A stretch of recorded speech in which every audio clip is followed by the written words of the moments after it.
Telugu news కి స్వాగతం. Bulletin ముందుగా హెడ్లైన్స్ చూద్దాం.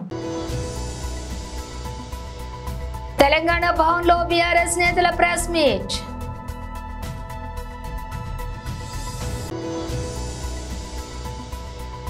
తెలంగాణ ఆర్టీసీ బస్సులో క్యూఆర్ కోడ్ చెల్లింపులు.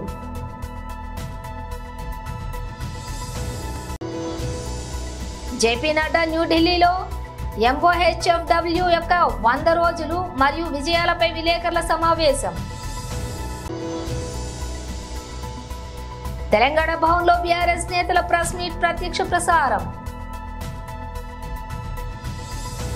ఇక డీటెయిల్స్ చూస్తే ప్రత్యక్ష ప్రసారంలో తెలంగాణ భవన్లోని ప్రెస్ మీట్ బీఆర్ఎస్ నేతల ప్రెస్ మీట్ నిర్వహించారు. లక్షల ఎకరాలలో ఈరోజు పంటలు ఎండిపోయే దుస్థితి ఈ తెలంగాణలో వచ్చింది. వరదల మూలాన తెగిపోయిన కట్టల ప్రవాహం వల్ల ట్రాన్స్ఫార్మర్లు, విద్యుత్ స్తంభాలు తెగిపోవటం, కూలిపోవటంతో వాటిని పునరుద్ధరించకపోవటం మూలాన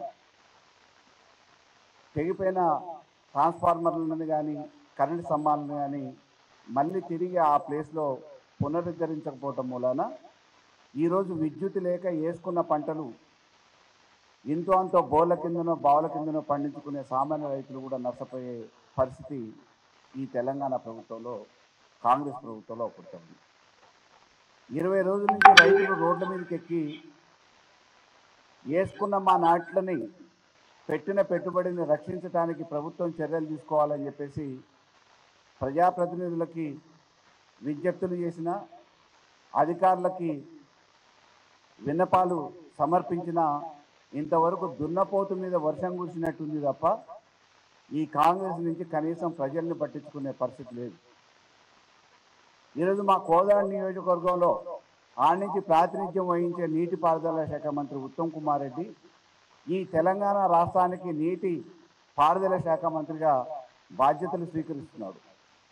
తెగిపోయిన కాలువకి టెండర్ల పేరు మీద కాలయాపన చేసి 14-15 రోజులైనా కనీసం రిపేర్లు చేపించకపోవటం మూలాన ఈరోజు వేలాది ఎకరాలు మా నియోజకవర్గంతో పాటు ఆయన సొంత నియోజకవర్గం హుజూర్నగర్లో కూడా ఎండిపోయే దుస్థితి వచ్చింది. ఈరోజు మున్నేరు వాకింద ఖమ్మం నిర్వాసితులు ఎవరైతే ఉన్నారో వాళ్ళకి ఇల్లు కట్టియకపోతే మన గుండెపోటుతోని ఒక కార్మికుడు చచ్చిపోయిన ఉదంతం నిన్నగాక మొన్న చూసింది. ఈరోజు వైద్యాన్ని గాలికొదిలేసారు, విద్యని గాలికొదిలేసారు. హుజూర్నగర్ సొంత నియోజకవర్గం నీటిపారుదల శాఖ మంత్రి ఇవాళ ప్రభుత్వ ఆసుపత్రులకు పోవాలంటే సామాన్యులు ప్రైవేట్ హాస్పిటల్లో లక్షలు ఫీజులు కట్టలేక, డబ్బులు చెల్లించలేక, అప్పులు చేయలేక ఇబ్బంది పడుతున్న వాళ్ళు గవర్నమెంట్ హాస్పిటల్ పోయి వైద్యం చేయించుకుందామంటే భయపడే దుస్థితికి వచ్చింది. హుజూర్నగర్ హాస్పిటల్లో నిన్ననే నిండు గర్భిణి పోయి ప్రసవం చేసుకుంటే అక్కడ వైద్యులు సకాలంలో లేక నర్సులు వచ్చి రాని వైద్యంతో కడుపులో దాన్ని ఈపులో కొట్టి డెలివరీ చేపిస్తే పుట్టిన శిశువు వెంటనే చచ్చిపోయింది. ఇవాళ గాంధీలో అటువంటి శిశు మరణాలు కోకొల్లలో పడుతూ ఉన్నాయి. వరదలు వచ్చినా, గాలి గాడుపులు వచ్చినా, ఇటు విద్యుత్ స్తంభాలు దిగిపోయినా, కాలువలు దిగిపోయినా ప్రజల్ని గాలి కుదిరేసి విహారయాత్రలు చేస్తున్నారు. ఇవాళ మంత్రులు ఎక్కడ ఉపడట్లే, ప్రజల బాగోగులు పట్టించుకోవట్లే. ముఖ్యమంత్రి గారు మరి వెంటనే మేము రిపేర్లు చేపిస్తామని చెప్పేసి ప్రతి జిల్లాకి 5 కోట్ల రూపాయలు మంజూరు చేసినామని అన్నారు.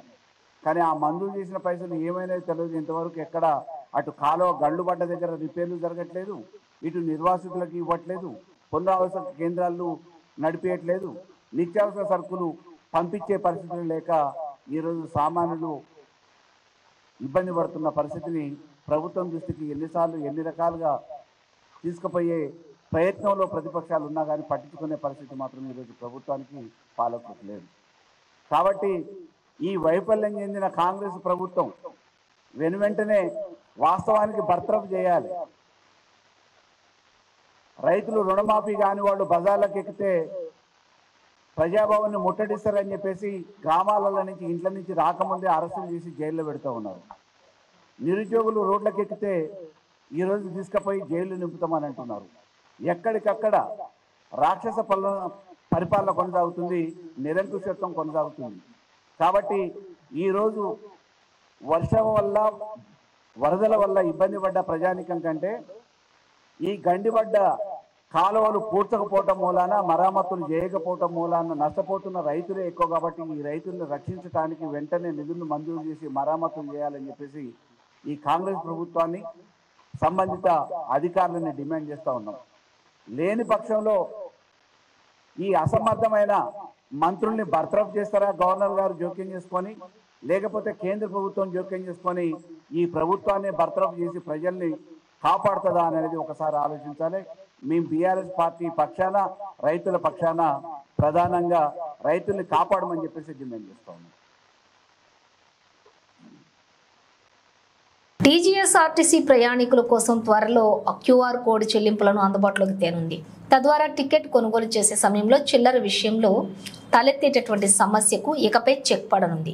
ఇప్పటికే బండ్లగూడ, దిల్సుఖ్ నగర్ డిపోల్లోని బస్సుల్లో పైలట్ ప్రాజెక్టుగా డిజిటల్ పేమెంట్లను అమలు చేయగా ఆ ప్రయోగం విజయవంతమైంది. దాంతో Google pay, phone pay, credit, debit కార్డులతో పాటుగా అన్ని రకాల డిజిటల్ పేమెంట్ను ఆర్టీసీ బస్సులో అనుమతించాలని ఆర్టీసీ ఎండీ సజ్జనార్ సూచనప్రాయంగా సిబ్బందికి చెప్పినట్లు తెలుస్తోంది.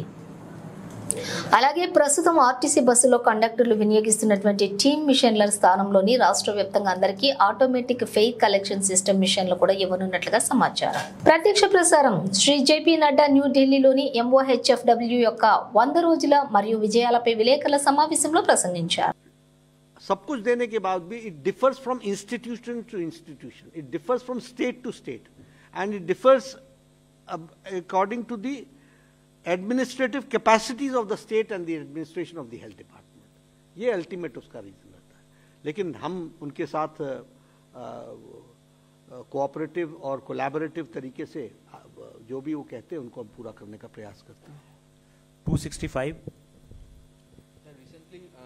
अपना परिचय दें. सर मैं अनुमित्र हूँ आनंद बाजार पत्रिका से. रिसेंटली कलकत्ता में एक हॉस्पिटल में एक जूनियर डॉक्टर की मौत हो गई प्रेमिसेस में, हॉस्पिटल प्रेमिसेस. उस पर लेकर जूनियर डॉक्टर में काफ़ी गुस्सा है, स्ट्रीट पे भी है ये लोग. तो वेस्ट बंगाल गवर्नमेंट से आपका कोई सीधी बात हुआ है और जूनियर डॉक्टर के लिए आपका क्या मैसेज है? नहीं, उनके एसोसिएशंस आए थे, उनके साथ मेरी बात हुई थी. कलकत्ता से नहीं आए थे, उनके एसोसिएशन के रिप्रेजेंटेटिव जो यहाँ थे वो आए थे, उनसे मेरी बात हुई थी. मैंने कहा we are all there to help you and we will do it, but it is the state government which has to see to it. अब जिस तरीके की रिपोर्ट्स आ रही हैं तो वो हॉस्पिटल कैसा चलता था वो आपके ध्यान में आया है और उसमें से ये घटनाएं घटती हैं. तो वो तो स्टेट को, एडमिनिस्ट्रेशन को अपनी कैपेसिटी और स्टेट के इफेक्टिविटी ऑफ द एडमिनिस्ट्रेशन, ये बहुत महत्वपूर्ण एंगल है इन सब चीज़ों का. But we sympathise with the doctors, we stand by the doctors and we respect their sentiments, and in government institutions we are taking care of it.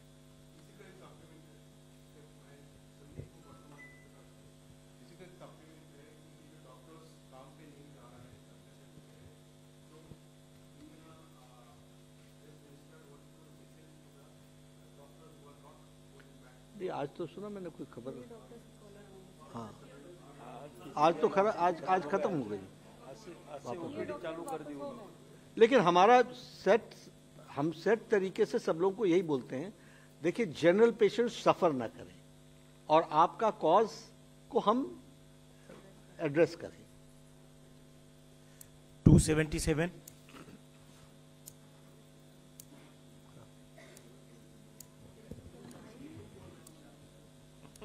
ठीक है, आप पूछ लीजिए.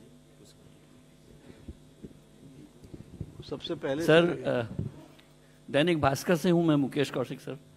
2 साल पहले आपकी सरकार ने वादा किया था कि जो प्राइवेट मेडिकल कॉलेज की 50% सीट्स होंगी उनकी फीस सरकारी मेडिकल कॉलेज के बराबर कर दी जाएगी. उसका क्या हुआ? हमने मैं चेक करूंगा, पर मुझे ऐसा कोई वायदा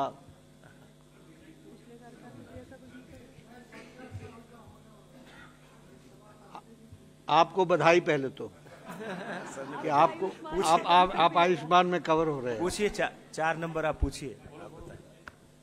बधाई दिए सर. सर मैं विंटेज हेल्थ राइटर हूँ, 30 साल से दिल्ली में हेल्थ राइटिंग कर रहा हूँ. ప్రత్యక్ష ప్రసారం తెలంగాణ భవన్లో బీఆర్ఎస్ నేతల ప్రెస్ మీట్. గణన చేసినటువంటి పాపాన పోలేదు. 1953లో కాకా కలేర్కర్ నివేదిక, దీన్ని 53లో కాన్స్టిట్యూట్ చేసి 55లో సమర్పిస్తే కాంగ్రెస్ ప్రభుత్వం ఈ నివేదికను బుట్ట దాఖలు చేసింది. ఆ తదనంతరం మండల్ కమిషన్ను 1979లో ఆనాడు ఉన్నటువంటి జనతా పార్టీ ప్రభుత్వం ఏర్పాటు చేస్తే 1980లో దాని నివేదిక సమర్పిస్తే 1990లో విపి సింగ్ వచ్చేంత వరకు కాంగ్రెస్ ప్రభుత్వంలో ఉన్న రోజులు కూడా దాన్ని బుట్ట దాఖలే చేసిండు. అంటే కాంగ్రెస్ చరిత్ర సమస్తం బీసీల విషయంలో ఒక దుర్మార్గపు వైఖరి, వాళ్ళ అధికార సోపానాన్ని అధిరోహించడానికి బీసీ ప్రజల్ని, బీసీ ఓటర్లను, బీసీ సమూహాన్ని ఓటర్లుగా మాత్రమే చూసింది తప్ప రాజ్యాధికారంలో భాగస్వాములు వేరు, దేశంలో ఈ వర్గాలు కూడా అభివృద్ధి చెందాలి, ప్రగతి పదంలో ముందుకు సాగాలనేటువంటి వైఖరితో కాంగ్రెస్ పార్టీ కానీ ప్రభుత్వం కానీ ఏ రోజు ముందుకు సాగలేదు. అందుకనే ఈరోజు మేము చాలా సీరియస్గా డిమాండ్ చేస్తూ ఉన్నాం. ఈ మధ్య కాలంలో బీఆర్ఎస్ పార్టీకి సంబంధించినటువంటి బీసీ నాయకుల సమావేశం జరిగింది. గౌరవనీయులు కేటీ రామారావు గారు కూడా ఆ సమావేశానికి హాజరై ఆ తదనంతరం చెప్పిండు, ఖచ్చితంగా కామారెడ్డి డిక్లరేషన్లో బీసీలకు కాంగ్రెస్ పార్టీ ఇచ్చినటువంటి హామీలన్నీ అమలు చేసేంత వరకు బీఆర్ఎస్ పార్టీ బీసీల పక్షాన ప్రభుత్వాన్ని నిలదీస్తుంది, వాళ్ళ తరఫున ఉద్యమం ఉంటుంది అనేటువంటి విషయాన్ని తెలియజేయడం జరిగింది. కాబట్టి ఇవాళ బీసీ నాయకులుగా మేము ఒక్కసారి మహేష్ కుమార్ గౌడ్ గారికి సూచన చేస్తూ ఉన్నాం, రేవంత్ రెడ్డి గారికి కూడా సూచన చేస్తూ ఉన్నాం, మాట తప్పకండి, మడిమ తిప్పకండి, బీసీల జీవితాలతో చెలగాట మాడకండి, బీసీలను ఓటర్లుగా మాత్రమే పరిగణించకండి.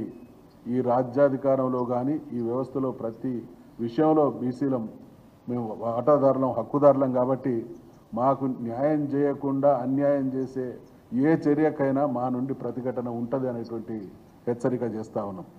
అదే క్రమంలో మరి బీఆర్ఎస్ బీసీలకు ఏం చేసింది అనేటువంటి మాట, బీఆర్ఎస్ ఏం చేసిందో, ఇవాళ తెలంగాణ సమాజం అంటేనే బీసీలు అత్యధికులు ఉన్నటువంటి సమాజం.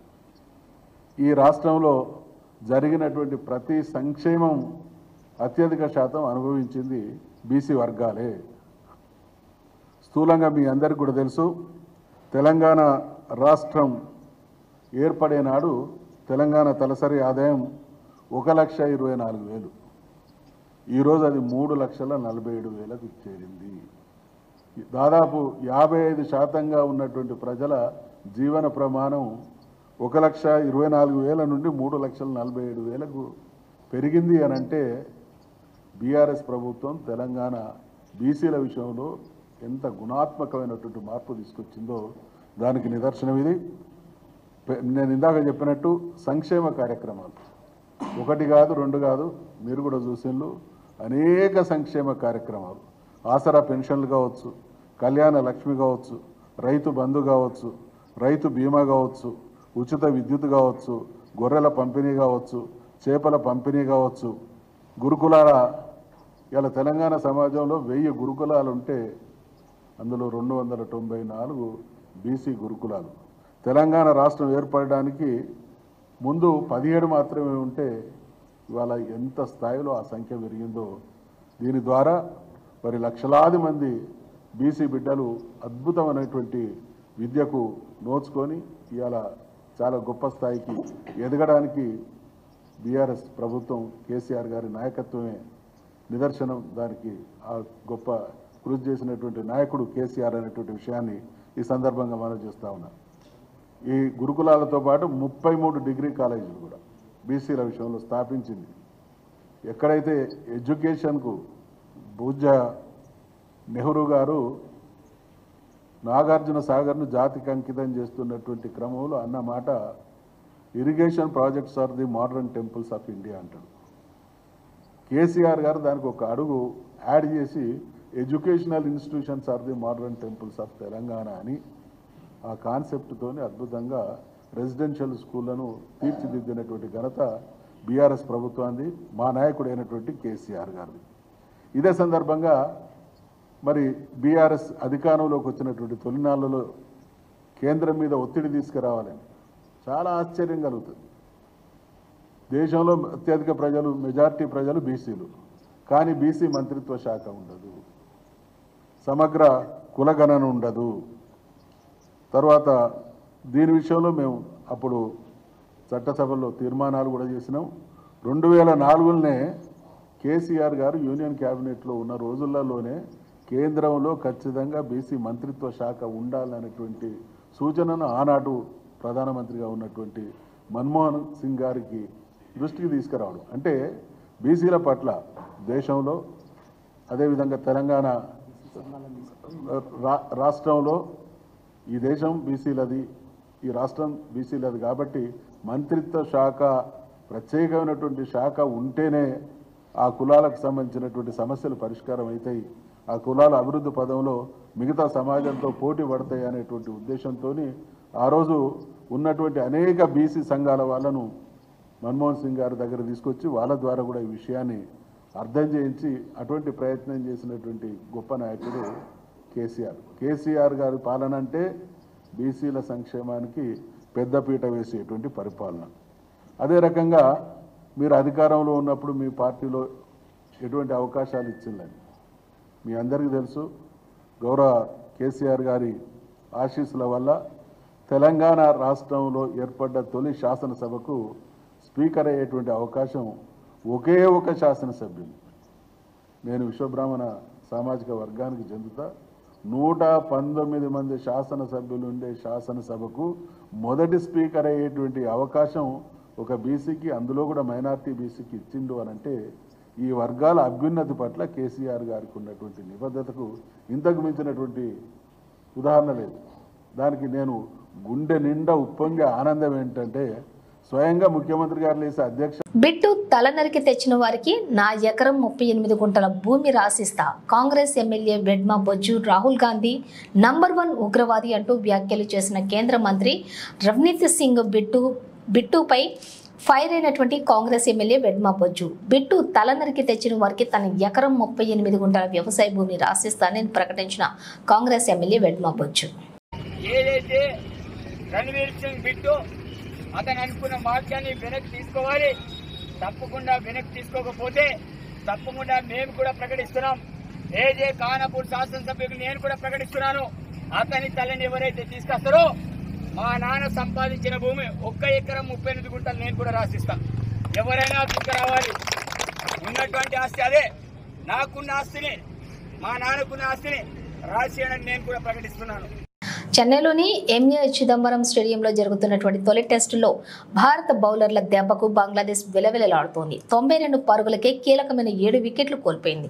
నిప్పులు జరిగే బంతులు విసిరిన భారత బౌలర్ల ముందు బంగ్లా బ్యాటర్ల వద్ద సమాధానమే లేకుండా పోయింది. మొదట్లో 40 పరుగులకే 5 వికెట్లు కోల్పోయి పీకల్లోతు కష్టాల్లో పడ్డ ఆ జట్టును షకీబుల్ హసన్, లిటన్ దాస్ ఆదుకునే ప్రయత్నం చేశారు. ఈ అధిద్వయం 51 పరుగుల భాగస్వామ్యం అందించింది.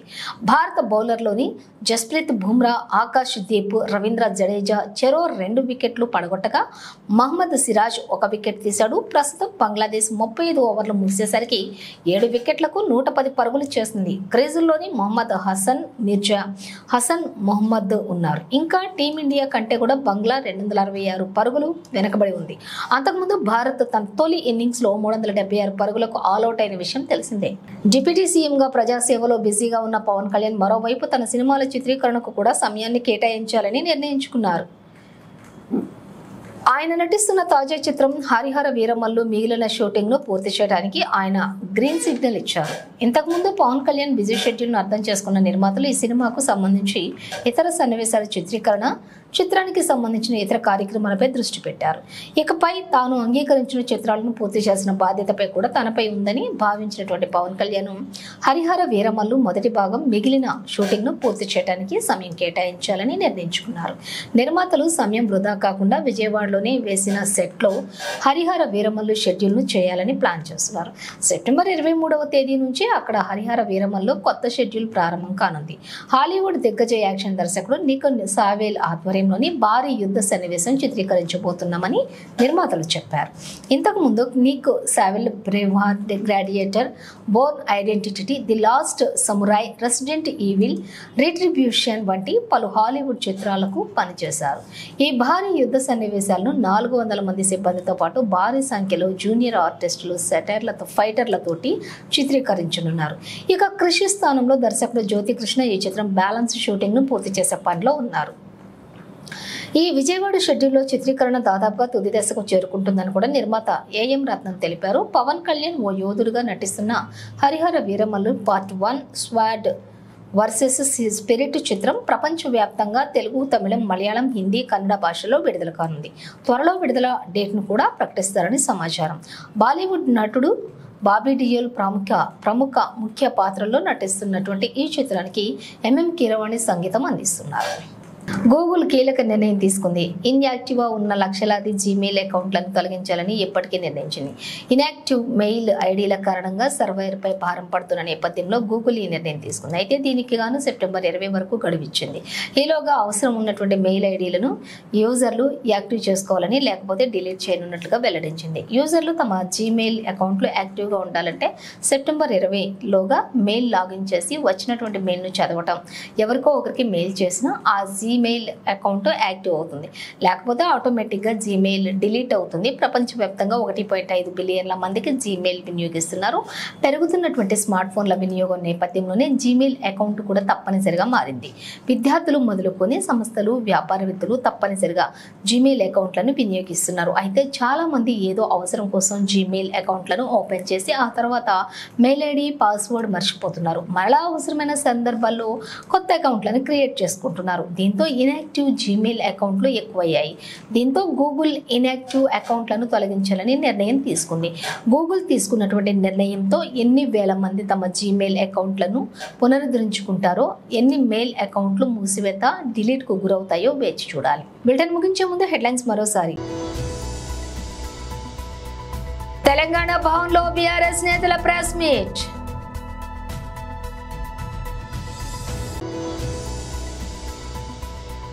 తెలంగాణ ఆర్టీసీ బస్సులో క్యూఆర్ కోడ్ చెల్లింపులు.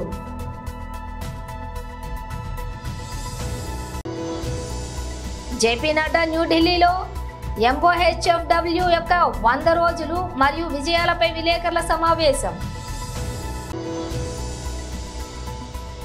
తెలంగాణ భవన్లో బీఆర్ఎస్ నేతల ప్రెస్ మీట్ ప్రత్యక్ష ప్రసారం. ఇవి బులెటిన్ విశేషాలు. మరో బులెటిన్తో మళ్ళీ కలుద్దాం.